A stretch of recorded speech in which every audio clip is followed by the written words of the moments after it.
please like and subscribe.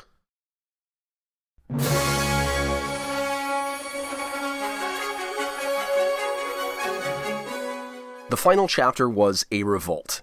Ferrix became a powder keg that attracted the main characters. 3 years ago, I was disappointed with the final episode. After multiple views, my disappointment lingers. Marva wasn't a satisfying catalyst, the Empire showed uncharacteristic restraint, and Cassian's friends escaped with relative ease. Season 2 can help by addressing these problems. We should see or hear consequences. To discourage further dissent, a swift, terrible response would have followed. I appreciated the setup, but I didn't appreciate the payoff. What say you? I wasn't as disappointed as you were with the ending, but it's definitely a cliffhanger, and it feels, like there were some things that probably could have enhanced it to make it more significant in the larger galactic sort of story. Why would we want to go back there at this point? Because all the key players that we care about are gone. It will be interesting to see how that scenario plays out.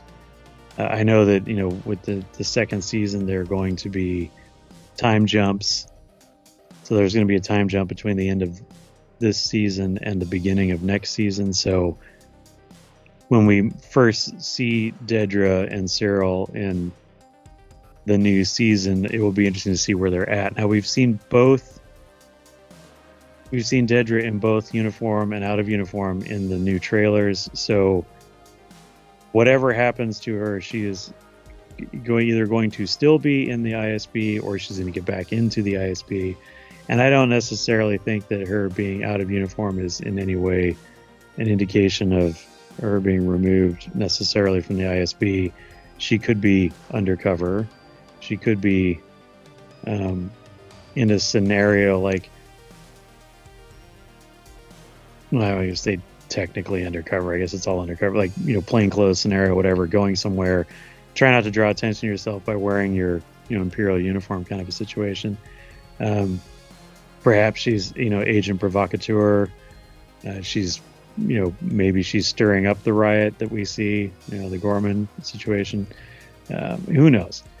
But I think that the cliffhanger element of the show was not offensive to me as a viewer, knowing that we were going to have another season of the show.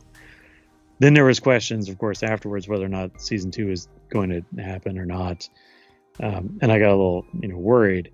But when they came into the show and they announced it, and then they said, hey, it's going to be multiple seasons, so it's like I wasn't too worried about it ending on a cliffhanger, because I'm like, oh, they'll pick this arc up in the next season. But no, I enjoyed the end. I mean,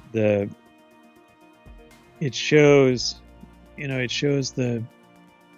how the rebellion has now started to sort of hit the normies, in the universe, right? So that, the hardcore committed political actors have been doing this for years, and they've been a very small group, but you're seeing how it's now rebellion, or the idea of resisting the Empire is becoming a populist kind of movement, and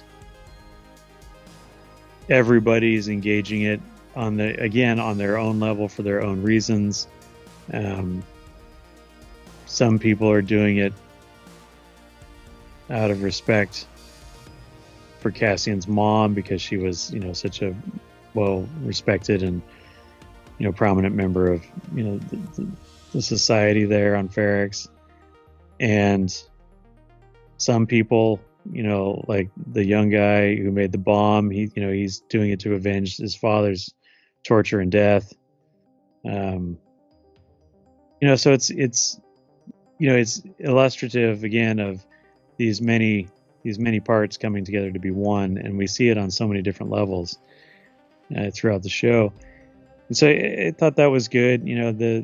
There was action, there was excitement. For the people who claim that the show was boring, it's like you got all the fun stormtrooper action and explosions in the last episodes there, so it's like that element was satisfied.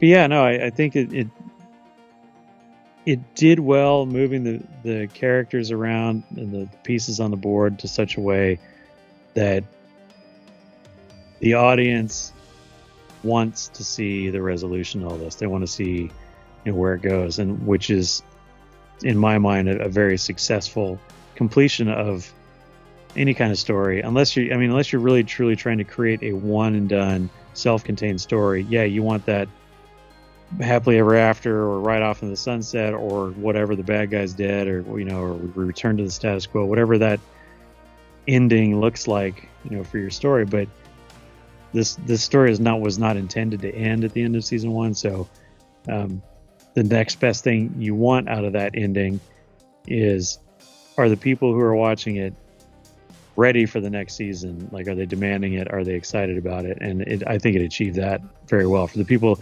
who made, because there was people who gave up on it because they said it was boring or whatever. For the people who made it to the end and really appreciated the show, like you and I, we were ready for season 2. We're like, yeah, let's go, because we want to know what happens to all these people. So some of the cool elements of all that, I thought, again, the idea of the being made into a brick was pretty cool. Having everybody kind of return to the scene of the crime, having the play start and end on the same scene or same set, it was a nice bookend to it. I thought it was interesting. Sergeant guy, like, at the end of the show, he's sitting there on the street by himself drinking, and he's another tragic character. We talked about him earlier. He's all bombast, and he's your Billy Club kind of cop, and action oriented and all this kind of stuff. But he also felt,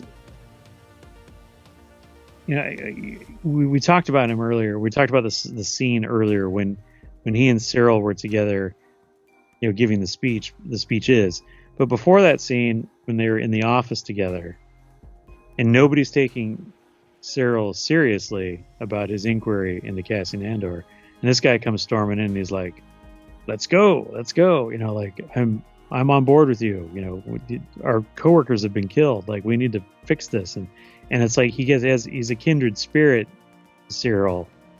Some of that is probably ass kiss, right? Some of that is a guy sensing an opportunity to potentially move up, right? But I think, again, on a fundamental level, he's also a believer, like Cyril is, in law and order and security and control and all that kind of stuff. And so that's in my mind why he reaches out to Cyril.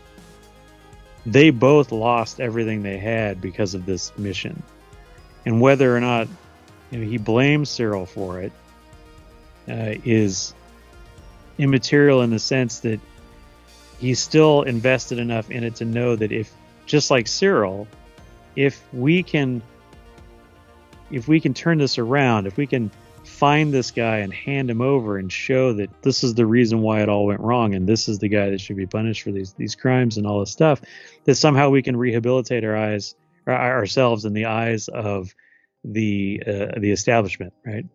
And we can get ourselves back in the good graces of the Empire, and maybe there's a job for us somewhere, right?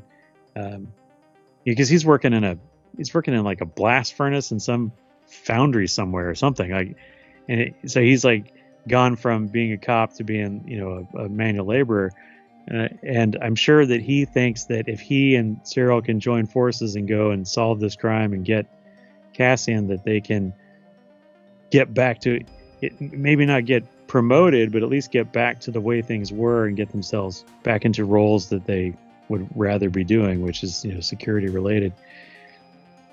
But to see how quickly Cyril abandons him during the battle, because not only is he obsessed with finding Cassian Andor, he's also a little bit obsessed with Dedra. He just ditches his boy. He's like, "Oop, is that Dedra? I'm out." And he like takes off, and then the street battle happens, and he gets all caught up in all this stuff, and he probably gets beat up a little bit. And now he's just like sitting there on the stairs with his flask, looking sad. because the only person really in the universe, up to that moment, who he felt like either, was his friend, or at the very least was a colleague who had a shared value set that was going to support him, has completely abandoned him. And now, like, his character, he's truly alone, and the town is on fire. There's dead stormtroopers everywhere, and he's sitting there, drinking, and like just looking so forlorn. It's really kind of sad. I wonder if he comes back at some point in season 2. I know we didn't see him in anything, but it would be interesting to see him come back and to see him on the side of the rebellion because he felt betrayed. Because Ferrix is a physical set that's large scale, you can have the thing like the parade and the riot happen in such a way that when you film it, it looks real and believable and larger than life, and thoroughly believable. If you try to do that in the volume, it would look terrible. I mean, it would look like the speeder chase in Book of Boba Fett.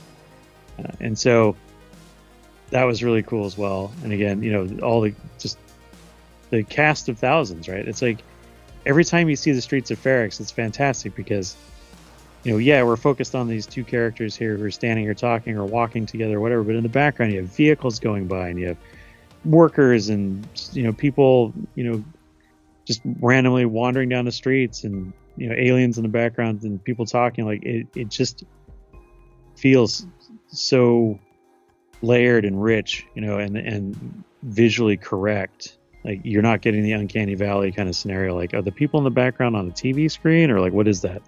So again, all that stuff, and I hope that they come back to Ferrix. I hope that at some point in season 2, there's something like maybe after a couple of rebellion things, maybe before he winds up going back to Yavin 4 to embark on the Rogue One mission.